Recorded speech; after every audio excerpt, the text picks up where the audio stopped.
Bonjour, je voudrais par quelques petites vidéos assez courtes, 10 minutes, un petit quart d'heure, essayer de vous faire rentrer au plus profond des cérémonies magnifiques que nous allons essayer de vivre, même dans un contexte particulier, les offices de la Semaine Sainte. Vous savez qu'ils sont le sommet de l'année liturgique, ils sont peut-être parmi les plus beaux de l'année aussi, ils sont très particuliers puisque nous ne les retrouvons qu'une fois par an, et vous les voyez peut-être habituellement d'un peu loin, même avec un missel, mais d'un peu loin.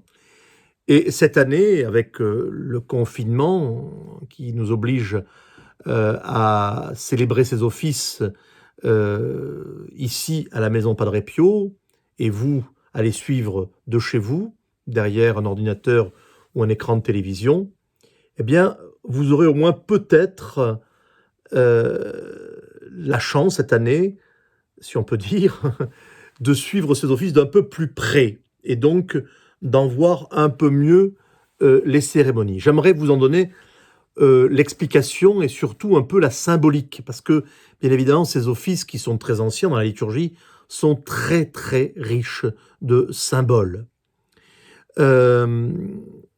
Bien d'abord, je vous engage, bien sûr, à avoir un missel, ou plus exactement, à télécharger ou imprimer, si vous le pouvez, les divers offices que nous allons vous envoyer par la lettre de nouvelles, des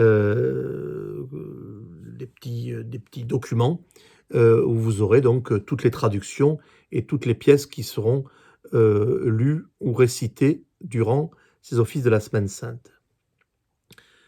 Aujourd'hui, ce soir, puisque nous sommes le soir du vendredi de la Passion, j'aimerais vous faire entrer dans le premier de ces offices de la Semaine Sainte, celui qui est finalement le premier jour de la Semaine Sainte, de la grande semaine, qui est le dernier dimanche de Carême, c'est le dimanche des Rameaux, le dimanche où notre Seigneur va faire son entrée triomphale dans Jérusalem. C'est le dernier dimanche de notre Seigneur, le dernier avant d'être cloué sur la croix. Il voulait un triomphe populaire, et la foule qui bientôt exigerait sa mort l'acclama en couvrant le sol de vêtements et de branchages. Eh bien, l'Église va reproduire aujourd'hui aussi, ce jour du dimanche des Rameaux, ce cortège de gloire, et ce dimanche des Palmes, ou ce jour de l'Hosanna, ou aussi encore ce dimanche fleuri, comme on l'appelait aussi, puisque, outre les branches d'arbres et de buissons que l'on portait en procession, eh bien, on portait aussi souvent des grands bouquets de fleurs, d'où le nom de dimanche fleuri. Cette expression est d'ailleurs très ancienne, puisque lorsque les Espagnols découvrirent ce qui sera la Floride, eh bien, ils l'ont appelée justement la Floride, parce qu'ils l'ont découverte le dimanche des Rameaux, le dimanche fleuri, Floride. Alors, ce dimanche va se décomposer en plusieurs fonctions liturgiques. Tout d'abord, la bénédiction des rameaux, ensuite la distribution et surtout la procession des rameaux, et enfin la messe des rameaux. Donc. Alors, normalement, bien sûr, mes frères, ce que je vous dis devrait concerner la forme solennelle de la Semaine Sainte, celle qui devrait toujours se célébrer, surtout dans les grandes églises, dans les grandes villes, comme nous avons la chance d'en avoir à Lyon, avec diacre, sous-diacre, chœur polyphonique, chœur grégorien, orgue, multitude d'enfants de chœur. Bien évidemment, cette année, vous savez bien que c'est un peu impossible pour nous tous, et donc, nous allons faire différemment. D'ailleurs, l'Église a prévu ce cas. Elle n'a pas prévu le confinement en tant que tel, mais elle a prévu le cas où eh bien, on ne peut pas célébrer solennellement ces offices, puisque on est un curé de campagne ou on est un prêtre tout seul, et qu'on n'a pas tout le matériel et surtout tout le personnel pour pouvoir faire ces offices dans la plus grande des solennités. Ce que nous faisons, nous, bien sûr, tous les ans, en principe, à Saint-Just. Et de plus en plus, parce que chaque année, eh bien, ces offices gagnent en grandeur et en somptuosité, et si vous me permettez aussi peut-être de pouvoir le dire, en beauté et en perfection. Mais cette année, eh bien, c'est très différent, c'est un peu unique, et donc nous allons nous adapter. Et nous allons pour cela, eh bien, suivre les recommandations de l'Église, qui a tout prévu, je vous le disais, et en particulier le pape Benoît XIII, qui est un très grand pape du XVIIe siècle, un liturgiste notamment, qui avait justement prévu ce cas en instituant un rituel, le Manuale Rituum, qui prévoit justement la célébration des offices de la Semaine Sainte dans un cadre moins solennel, quand on a moins de personnel et quand on a un seul prêtre, par exemple. Alors nous, à la Maison Padre Pio, eh bien, nous serons 3 prêtres, mais que 3 prêtres, sans enfants de chœur, sans chorale, sans organiste, sans fidèles, en tout cas présents physiquement. Et donc nous allons nous adapter, nous allons suivre eh bien, ces recommandations et ce qu'a prévu l'Église avec ce Manuale Rituum. Le commentaire que je vous fais de la Semaine Sainte et ce soir du dimanche des Rameaux concerne bien sûr en principe la forme solennelle. Mais vous verrez que les rites sont bien sûr toujours les mêmes. On trouve toujours la messe, on trouve toujours la bénédiction, etc. Alors, commençons d'abord par la première étape, la bénédiction des rameaux en tant que telle. Cette cérémonie, et il faut le noter, c'est important, est une des plus solennelles du cycle liturgique. Et elle ne se fait pour cela qu'avant la célébration de la messe en tant que telle. Vous allez voir même que pour marquer la grande solennité de cette bénédiction des rameaux, eh bien, le rituel va même être comme une sorte de petite messe en réduction, avec un introït, une oraison, un épître, un évangile, une préface, un sanctus, etc. Sauf bien sûr la consécration. Donc, la fonction commence par le chant d'une antienne. Nous allons assister à une cérémonie qui ressemble d'une certaine manière, donc je vous le disais, à la première partie de la messe solennelle. Donc je vous le répète, introït, collecte, épître, évangile et préface. Le chœur qui chante donc cette première antienne, comme un peu dans les tragédies grecques, si vous me permettez la comparaison, est chargé de l'exposition. En gros, on décrit le contexte. Aussi, eh bien, ce chœur ouvre-t-il l'office d'une manière assez dramatique en chantant « Hosanna au fils de David, béni soit celui qui vient au nom du Seigneur, ô roi d'Israël, Hosanna au plus haut des cieux ». Le célébrant arrive, embrasse l'autel, qui est l'image du Christ, bien sûr, et il se rend au coin de l'épître pour prendre la parole. C'est tout d'abord pour souhaiter la paix aux chrétiens, donc à vous. Dominus vobiscum, le Seigneur soit avec vous. Et ensuite, pour demander dans une première oraison à Dieu, en leur nom, la grâce d'arriver heureusement au terme de notre pèlerinage terrestre. Tel est d'ailleurs l'objet de notre espérance, le ciel que le Maître nous a préparé par sa mort et sa résurrection. Ensuite, il y a une première lecture que le prêtre fera, donc, en principe ce serait le sous-diacre, et qui est extraite de l'Exode, le second livre écrit par Moïse. Elle décrit la station du peuple juif à Élim, dans le désert d'Arabie. Il y avait en cet endroit 12 fontaines et 70 palmiers. Les Israélites y campent, et pendant l'étape suivante, ayant épuisé toutes leurs provisions qu'ils avaient emportées avec eux d'Égypte, eh bien, ils craignent de mourir de faim. Et ils se plaignent auprès de Dieu. De la part de Dieu, Moïse et Aaron leur annoncèrent alors que la manne ne tarderait pas à descendre du ciel pour les nourrir. La manne, mes frères, n'est-elle pas la figure de la Sainte Eucharistie? Les fontaines ne sont-elles pas l'image du baptême? Eh bien, tels sont les deux sacrements qui, cette semaine, seront administrés solennellement. L'Eucharistie, le jeudi saint, et le baptême, le samedi saint. Et les palmiers de cette bienfaisante oasis d'Élim, eh bien, n'ont-ils pas pour but de motiver le choix de ce passage au jour où justement les Juifs arrachèrent des palmiers pour acclamer le Messie? Le chœur reparaît et exécute un chant intercalaire qui ressemble à un graduel de la messe. C'est en quelque sorte le second plan qui surgit à nos yeux. La conspiration des ennemis du Sauveur. Alors que la ville est en fête, les pontifes et les pharisiens rassemblent le conseil et cherchent déjà le moyen de tuer Jésus. Donc derrière la scène joyeuse de l'acclamation du Christ comme roi quasiment, le triomphe de notre Seigneur, eh bien un triste fond révèle la haine et la trahison. Ensuite, donc, vient, toujours pendant cette bénédiction des rameaux, l'Évangile.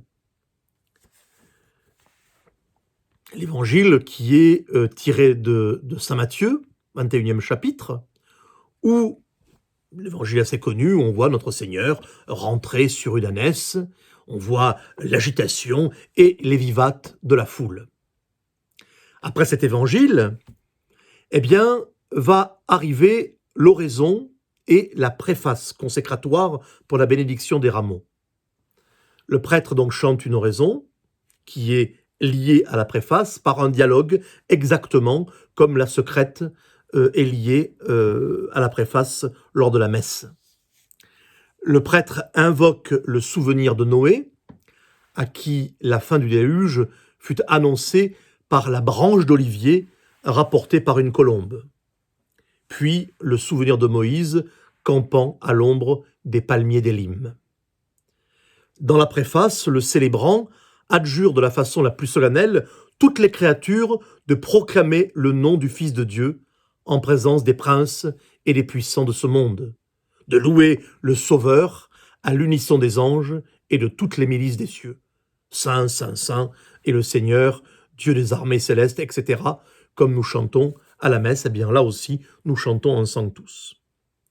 Puis vient la bénédiction proprement dite, qui se compose de 5 oraisons extrêmement riches de sens et de symbolique. À la fin de chacune d'elles, eh bien, le chœur, l'assemblée, répond « Amen », qu'il en soit ainsi. Ces oraisons rappellent les circonstances de l'Ancien et du Nouveau Testament qui se rapportent justement à l'olivier ou au palmier. L'olivier symbolise la paix, lorsqu'il y a eu la fin du déluge, c'est ce branche d'olivier portée par une colombe qui signifiait donc la fin, et l'huile qu'on extrait du fruit de l'olivier, eh bien, symbolise l'effusion de la miséricorde de Dieu. Les branches de palmier agitées par les Juifs figurent quant à elles la victoire que le Sauveur va remporter sur la mort par sa résurrection. Ensuite, eh bien, on va bénir avec l'eau bénite et encenser ces rameaux. Et puis, une dernière oraison demande à Dieu le Père de préparer en nos âmes une voie à son divin Fils, c'est-à-dire de retirer les pierres d'achoppement qui pourraient jalonner la route et d'orner plutôt celle-ci, donc la route, d'une abondante floraison de bonnes actions. Ainsi, donc, s'achève la confection de ce sacramental, gage de protection pour l'âme et le corps, et bien sûr, c'est la raison pour laquelle, eh bien, en principe, nous rapportons ces rameaux d'oliviers, de buis ou que sais-je, chez nous pour les placer à l'entrée de nos maisons ou au-dessus d'un crucifix pour invoquer la protection de Dieu sur nous. Cette année, malheureusement, vous ne pourrez pas repartir de la messe des rameaux avec des rameaux d'olivier ou des rameaux tout court, puisque vous ne serez pas à la messe directement, mais nous allons en bénir un certain nombre, et justement, quand tout ceci sera fini, eh bien, nous pourrons vous en distribuer. Et donc, rassurez-vous, vous aurez bien des rameaux en 2020. Ensuite, donc, a lieu la distribution des rameaux, et puis a lieu la deuxième partie importante de cette cérémonie, la procession. Alors, cette procession doit avoir lieu en principe en dehors de l'église. Souvent, on bénit les rameaux donc au maître-autel, on sort de l'église. Avant, et c'est même mieux, on le fait souvent ça à la campagne, on bénit les rameaux sur un autel portatif ou un autel qui est fait spécialement pour cela au pied d'une croix à la croisée d'un chemin, et donc on part jusqu'en procession pour arriver à l'église. Eh bien, nous quitterons l'autel de Padre Pio, nous sortirons sur les côtés et nous ferons donc le tour de la chapelle pour arriver à l'entrée de la chapelle. Alors cette procession est bien sûr très majestueuse parce que, surtout quand on peut le faire solennellement, eh bien c'est comme un cortège qui s'avance solennellement et joyeusement, souvent au son des cloches, avec les chantres qui chantent des chants magnifiques pour acclamer le Christ roi d'Israël. Les foules portant des fleurs et des palmes marchent au-devant de le Rédempteur. Elles rendent un digne hommage à ce vainqueur triomphant, à la gloire du Christ, l'air retentit d'acclamation, Hosanna au plus haut des cieux. C'est un spectacle aussi émouvant que de voir ces processions.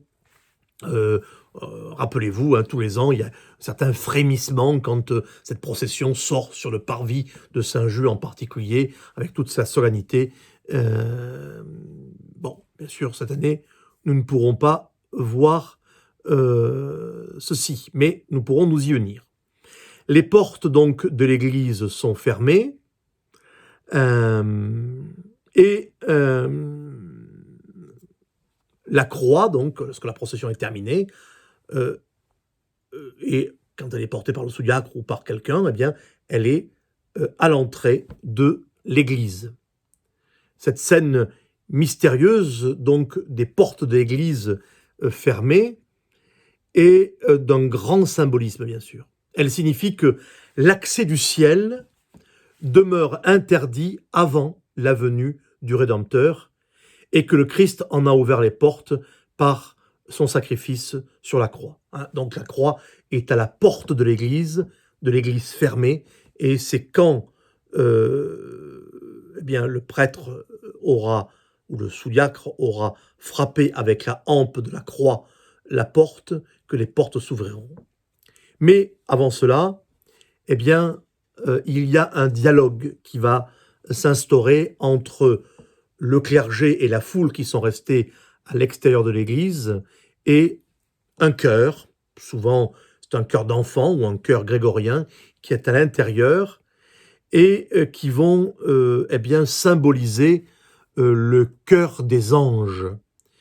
Et ce chœur va dialoguer avec la foule à l'extérieur et le clergé à l'extérieur, l'hymne magnifique du Gloria Laus et Honor, composé par l'évêque d'Orléans Théodulphe sur l'ordre du roi Louis le Débonnaire vers l'an 818. On dit même que Théodulphe avait été fait arrêter pour une raison obscure par le roi Louis, et que pour charmer le roi Louis et l'attendrir, eh bien, il avait composé ce chant de louange, dont je vous rappelle la traduction, « Gloire, louange, honneur à vous, Christ roi, rédempteur », à qui l'élite des enfants chanta avec amour « Hosanna ». Eh bien, Théodulphe aurait composé ce chant pour attendrir et amadouer le roi Louis, le flattait aussi, et que effectivement cela avait marché, et que le roi avait libéré le bon Théodulphe. Le clergé qui attend donc devant la porte représente l'Église militante. Et donc un dialogue chanté s'établit entre le clergé et la foule de l'extérieur, et les voix de l'intérieur qui représentent, comme je vous le disais, celles des anges. Après chaque distique de l'hymne, donc du Gloria Laus, le clergé répète en manière de refrain Gloria Laus. Quand la troisième strophe et le refrain ont cessé de retentir, eh bien, le sous-diacre ou le prêtre frappe donc la porte avec l'extrémité de la hampe de la croix, et ceux qui sont à l'intérieur ouvrent aussitôt les portes de l'église, et la procession entre au chant du répond Ingrediente, comme le Seigneur entrait dans la ville sainte, etc., etc. Vient ensuite la messe solennelle, la messe des rameaux. Et cette messe contraste singulièrement avec la procession, parce que aux hymnes de joie, eh bien, vont succéder les chants de tristesse au souvenir de la passion du Sauveur. Particulièrement, ce qui va marquer cette messe des rameaux, c'est bien sûr le chant de la passion selon saint Matthieu. Cette passion, donc, ce chant, est exécuté en principe par 3 diacres qui vont se partager les rôles de la manière suivante. La narration est généralement confiée à une voix de ténor mâle et forte. Les paroles de notre Seigneur sont chantées par une basse profonde et solennelle, et un contralto, donc une voix assez aiguë, est chargé de tout ce qui est mis dans la bouche des autres personnages. Saint-Pierre, Pilate, Judas, les représentants officiels de la synagogue, etc. Peut-être aussi parfois remplacé par un chœur aussi. Bien sûr, ce chant de la Passion a donné lieu à des compositions sublimes. Nous en connaissons en particulier le chant de la Passion, bien sûr, de Jean-Sébastien Bach, mais qui n'est pas liturgique, puisque Bach était protestant. Mais surtout, je pense au chant de la Passion, ou les répons de la Passion, plus exactement, puisque souvent, c'est justement ces répons de la foule qui sont composés de façon polyphonique par Palestrina ou Victoria. Le chœur donc de chant éclate par moments donc pour faire entendre les vociférations de la foule, tandis qu'une voix claire et faiblement modulée, le narrateur poursuit son lugubre récit. Donc le chœur ou la polyphonie ne chante que quand c'est la foule qui chante. Les personnages individuels sont chantés par un diacre. Les divers interlocuteurs ont un ton vif et saisissant qui approche de celui de la conversation finalement familière, alors que les paroles du Sauveur sont lentes et graves. Et, entre nous soit dit, même sans comprendre le latin, eh bien, par la modulation de ces diverses tonalités, eh bien, on comprend finalement ce qui se passe et ce qui se vit. Alors, cette passion ne sera pas chantée, bien sûr, ou récitée que le dimanche des Rameaux. Il en sera de même le mardi, le mercredi et le vendredi saint, puisque l'Église tient à nous faire entendre la même narration, mais bien sûr selon les 4 évangélistes, eh bien, durant cette semaine sainte. Saint Matthieu, que nous lisons donc le jour des Rameaux, est l'évangile ou la passion la plus complète pour les événements qui vont précéder l'arrestation de Jésus. Lorsqu'il arrive à la mort du Christ, après ces mots « Emissit spiritum », il rendit l'esprit, eh bien, le narrateur fait une pause dans sa lecture, et tous alors, eh bien, on se met à genoux pour adorer par le silence et une attitude bien sûr humiliée, le souvenir de cet instant tragique où notre rédemption fut accomplie. Dans le rite lyonnais, ceci est encore plus impressionnant, puisque le prêtre qui lit la Passion, ou les diacres qui chantent la Passion, eh bien, vont se prostrer littéralement aux pieds de l'autel.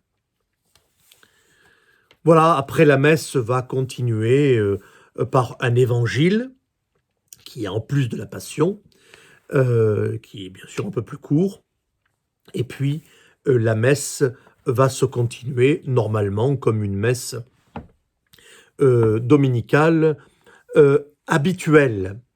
Voilà, chers amis, j'ai été peut-être un peu long, mais j'espère que cette petite vidéo vous servira et vous aidera à peut-être mieux vivre et à mieux comprendre ces rites de la Semaine Sainte auxquels nous sommes peut-être un peu trop habitués et que nous vivons de façon un peu habituelle, justement, chaque année, sans trop comprendre la symbolique extrêmement riche qu'ils contiennent.